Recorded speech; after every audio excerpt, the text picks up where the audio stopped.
तो दीपक, अच्छा सवाल तुमने मुझसे पूछा। तुम्हारा सवाल है कि डायबिटीज, शुगर की बीमारी जिसमें मरीज की चीनी की मात्रा ब्लड में बढ़ने लगती है, प्रायः दो प्रकार की होती है, एक टाइप 1 डायबिटीज मेलाइटस और एक टाइप 2 डायबिटीज मेलाइटस। तो पहले सुनो कि टाइप 1 और टाइप 2 डायबिटीज मेलाइटस दोनों ही एक क्रोनिक कंडीशन है जिसमें शुगर का लेवल बढ़ने लगता है और ब्लड शुगर बढ़ा आता है, ग्लाइकोसाइलेटेड हीमोग्लोबिन बढ़ा आता है, पेशाब में चीनी आने लगती है, ग्लाइकोसूरिया होने लगता है, आदमी कमजोर महसूस होने लगता है। दोनों में फर्क समझो। टाइप 1 डायबिटीज जो होती है एक ऑटो इम्यून डिजीज है जो बचपन से होती है, कई बार पैदाइश के दिन से होती है या पैदा होते ही 2, 4, 6, 8 महीनों में, साल भर के भीतर शुरू हो जाती है।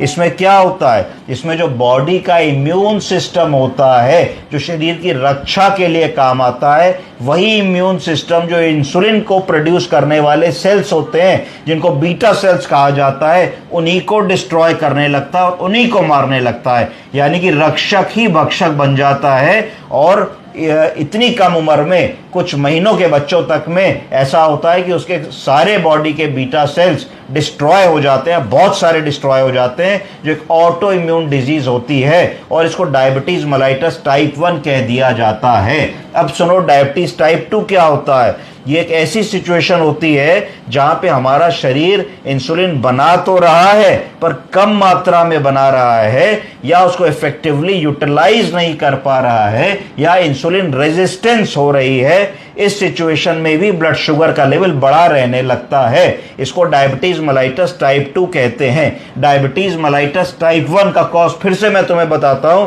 ये ऑटो इम्यून रिएक्शन होता है बॉडी का, जो जनरली चाइल्डहुड में होता है। और जिस भी व्यक्ति को डायबिटीज टाइप 1 होती है वो इनिशियली बचपन से ही होती है। बचपन से वो बच्चे को शुगर बढ़ने के कारण उसका डेवलपमेंट ठीक नहीं होगा, ग्रोथ ठीक नहीं होगी, जल्दी जल्दी इन्फेक्शन होगा, जल्दी जल्दी ठीक नहीं होगा। फिर एक दिन डॉक्टर साहब उसकी शुगर चेक करेंगे तो शुगर बहुत बड़ी निकलेगी और एकदम से होगा कि भाई इसको डायबिटीज टाइप 1 है। अब अगर डायबिटीज टाइप 1 किसी को निकल आई है तो अनफॉर्चुनेटली वो दवा से रिस्पॉन्ड नहीं करेगा, उसमें कोई गोली काम नहीं करेगी, क्योंकि जब पैंक्रिया के बीटा सेल्स ही नहीं है तो गोली जो तुम देते हो वो क्या करती है कि वो पैंक्रिया के बीटा सेल्स को कंपेल करती है कि और इंसुलिन बनाओ। जब बीटा सेलें नहीं है तो कंपेल कैसे करा लोगे, तो उसको इंसुलिन पे ही रहना पड़ेगा। तो ऐसे लोग जिनको डायबिटीज टाइप 1 है, जब से वो उनको डायग्नोज होती है, चाहे वो 6 महीने का बच्चा क्यों ना हो, 2 ही महीने का बच्चा क्यों ना हो, जब तक जीवित रहेगा वो दिन में 3 बार इंसुलिन लेगा, शॉर्ट एक्टिंग इंसुलिन लेगा। लंच से पहले एक इंसुलिन, ब्रेकफास्ट से पहले एक इंसुलिन, डिनर से पहले एक इंसुलिन।